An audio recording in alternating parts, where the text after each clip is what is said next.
You're listening to the Bare Metal Cyber Prepcast, created to help you succeed in your Security Plus certification journey. Learn more at baremetalcyber.com, where additional prepcasts, books, and training materials await. Let's get started. Secure communication refers to the methods and practices used to protect the confidentiality and integrity of data while it is being transmitted between systems. Data in transit is especially vulnerable as it travels through networks where attackers may attempt to intercept or modify it. Without protections, sensitive information such as login credentials or financial transactions could be exposed. Secure communication relies on encryption to shield contents from unauthorized access and integrity checks to ensure the data is not altered along the way. By implementing secure communication protocols, organizations can maintain trust that their digital conversations remain private and reliable across potentially hostile networks. Virtual private networks, VPNs, are a foundational technology for enabling secure communication, particularly for remote workers.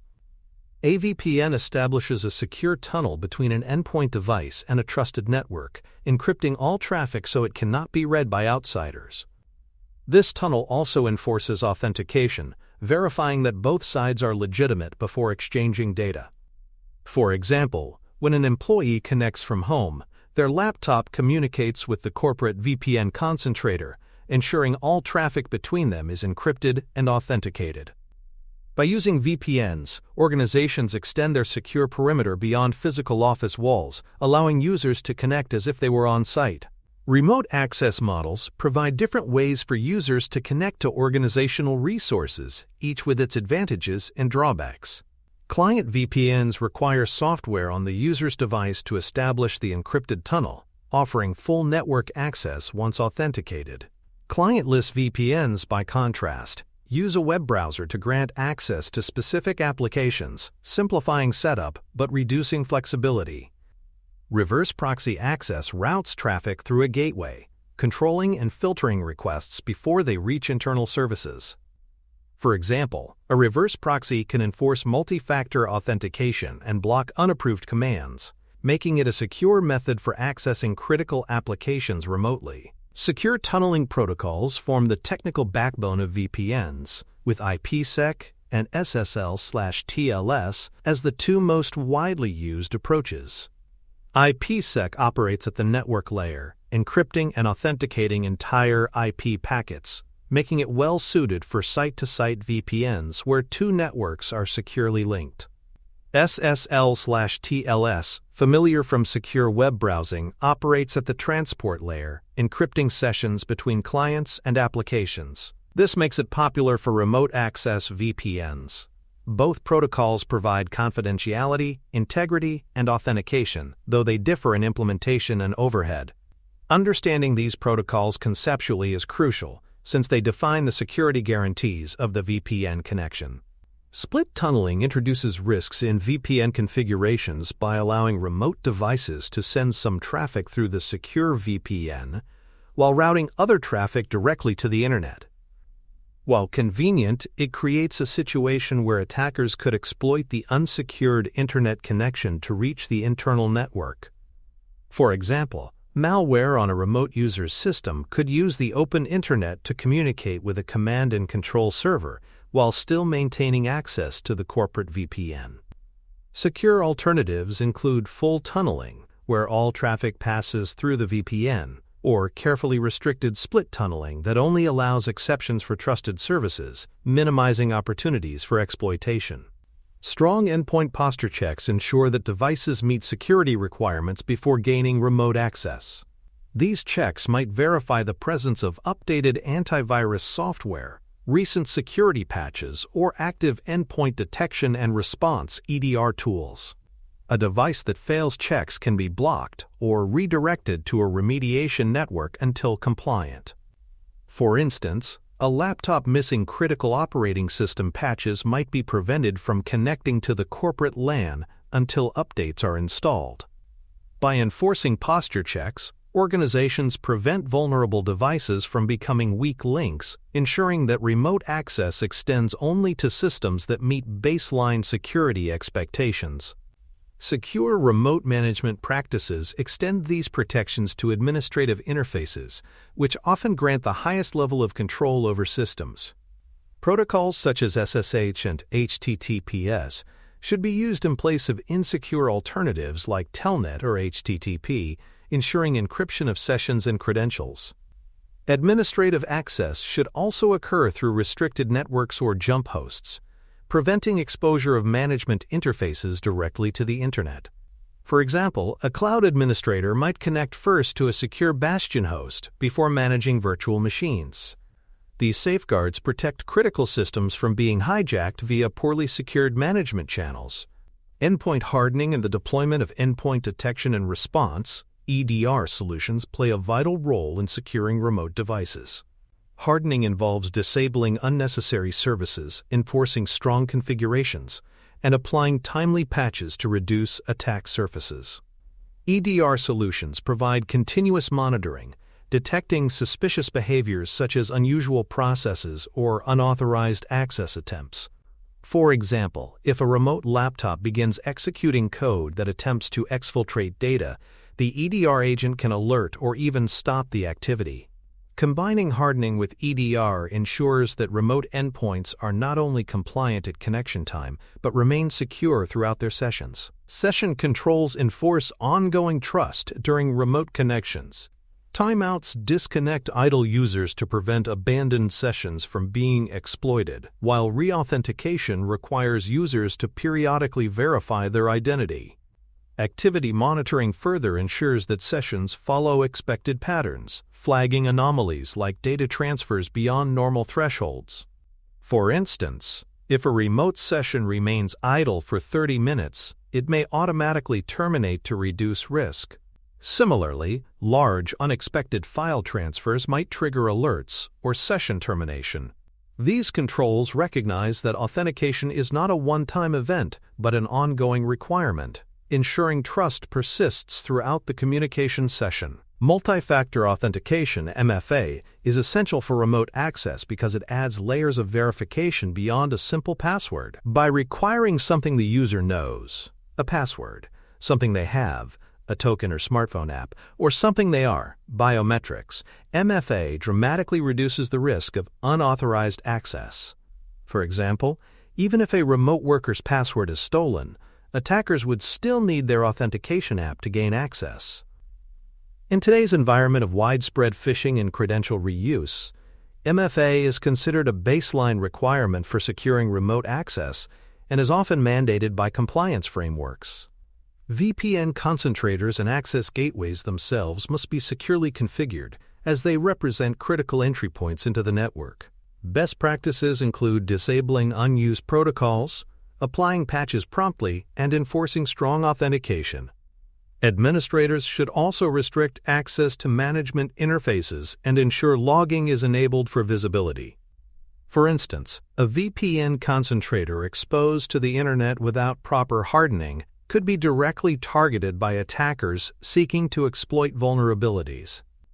By treating these devices as high-value assets requiring rigorous security, organizations ensure that the infrastructure protecting remote access does not itself become a liability. Secure communications ultimately depend on a layered approach combining transport protection, authentication, and endpoint assurance.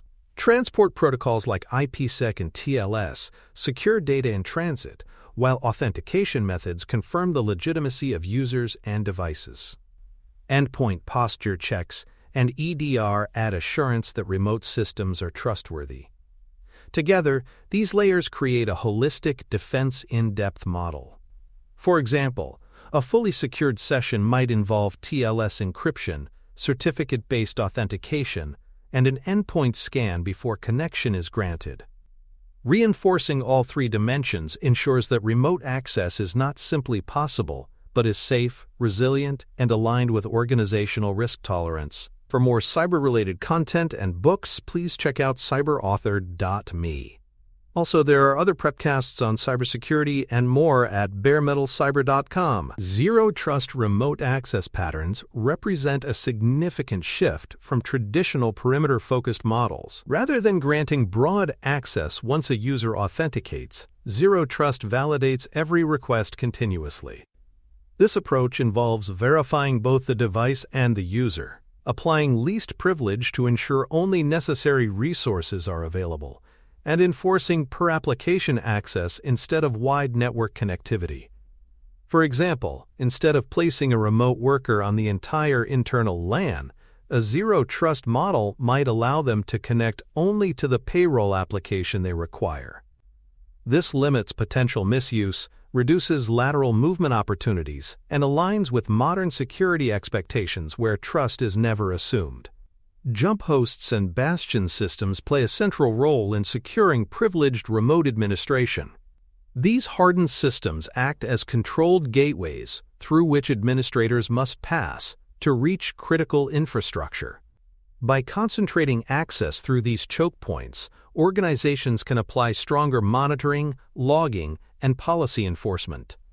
For example, an administrator managing cloud servers may first log into a bastion host with multi-factor authentication before initiating SSH sessions to backend systems. This approach ensures that privileged access is not distributed randomly across the network, but instead funneled through well-protected, auditable pathways that reduce the risk of compromise.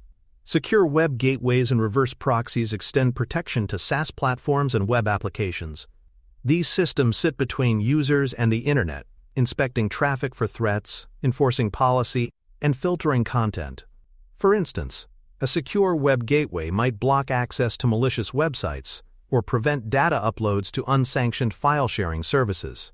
Reverse proxies provide controlled access to internal applications, enabling secure remote use without exposing them directly.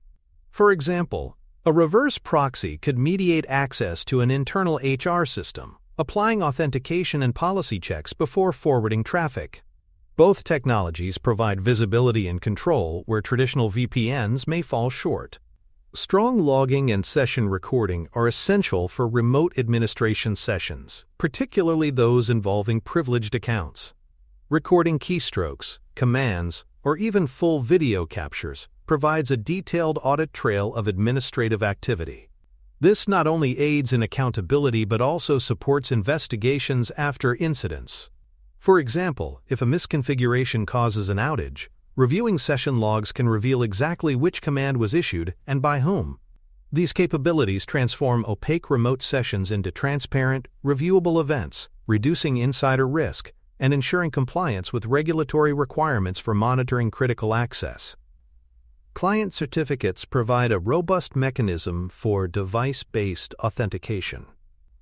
Instead of relying solely on usernames and passwords, devices present unique certificates issued by the organization's certificate authority. This ensures that only enrolled and approved endpoints can connect, regardless of user credentials. For instance, even if an attacker steals an employee's password, they cannot access the network without also possessing the valid client certificate installed on the trusted device. Certificates can be revoked if devices are lost or compromised, providing a flexible yet secure method for ensuring that only authorized hardware gains network access. Conditional access policies refine remote access control by incorporating risk signals into decision-making. These policies may evaluate the user's location, device posture, time of day, or behavioral anomalies before granting access. For example, a login attempt from a foreign country combined with an outdated device posture may trigger additional verification or outright denial. Conditional access ensures that context matters, not just credentials. This dynamic approach aligns access decisions with real-time risk, minimizing opportunities for attackers who rely on stolen credentials or compromised endpoints to bypass static controls. Combining transport-level protections with application layer authorization provides layered defense for remote access. Transport protections like TLS ensure that data packets are encrypted and secure, while application layer controls enforce who can access which functions within an application. For example, TLS may secure the channel to a cloud service, but role-based access control ensures that only finance staff can generate reports. This dual approach prevents attackers from exploiting weaknesses in one layer alone. Even if they intercept communication, without proper authorization at the application layer, they cannot misuse the data or manipulate system functions. Automated provisioning and deprovisioning of remote access credentials ensure that users receive appropriate access quickly while minimizing the risk of lingering accounts.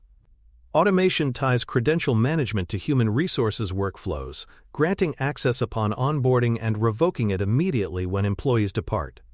For example, when a contractor's engagement ends, their VPN credentials are automatically disabled, eliminating opportunities for misuse. Manual processes are prone to delay and oversight, leaving old accounts vulnerable to exploitation. Automation enforces discipline, ensuring access reflects the current state of personnel and business needs without relying solely on human diligence. Remote access appliances themselves must be maintained with strong patching and configuration management. These devices represent critical gateways into the network and are prime targets for attackers. Failing to patch them leaves exploitable vulnerabilities exposed to the Internet. For instance, multiple high-profile breaches have originated from unpatched VPN appliances. Beyond patching, configuration standards must be applied, such as disabling weak protocols and enforcing strong authentication. Treating these appliances as crown jewels ensures that the defenses they provide are not undermined by neglect or mismanagement. Monitoring and alerting for anomalous remote access activity is necessary to detect intrusions early. Behavioral baselines help define what is normal, allowing deviations to stand out. For example, if an employee who normally logs in during business hours suddenly connects from abroad at midnight, the system may trigger an alert. Combining monitoring with automated responses, such as temporarily disabling the session, ensures organizations act before damage spreads. Without active oversight, remote access risks becoming a blind spot, providing attackers with unmonitored entry paths into sensitive networks. Bring your own device, BYOD. Strategies introduce additional challenges for secure remote access. Personal devices often lack the same security controls as managed endpoints, creating higher risk. Containerization offers a solution by isolating corporate applications and data within secure, managed containers on personal devices. This allows users to access business resources without exposing the broader personal environment to corporate oversight. For example, a mobile device may host a containerized email client that encrypts company data separately from personal apps. This balance allows flexibility while ensuring corporate assets remain protected even in mixed-use environments. Remote access, when layered with authentication, posture checks, and monitoring, becomes a controllable risk rather than an uncontrollable exposure. The combination of zero-trust principles, secure tunneling, conditional policies, and endpoint protections ensures that organizations can embrace mobility without sacrificing security. Properly implemented, remote access empowers productivity while maintaining strong defenses against intrusion. It embodies the lesson that convenience and security need not be mutually exclusive, but can be balanced through thoughtful design. By treating remote access as a discipline rather than an afterthought, organizations ensure that connectivity remains both safe and sustainable. Thanks for tuning in to the Bare Metal Cyber Prepcast, your trusted source for cybersecurity news and insights. Remember to subscribe at baremetalcyber.com so you never miss an update. And visit cyberauthor.me for best-selling cybersecurity books that equip you with expert knowledge. Until next time, stay secure and stay vigilant.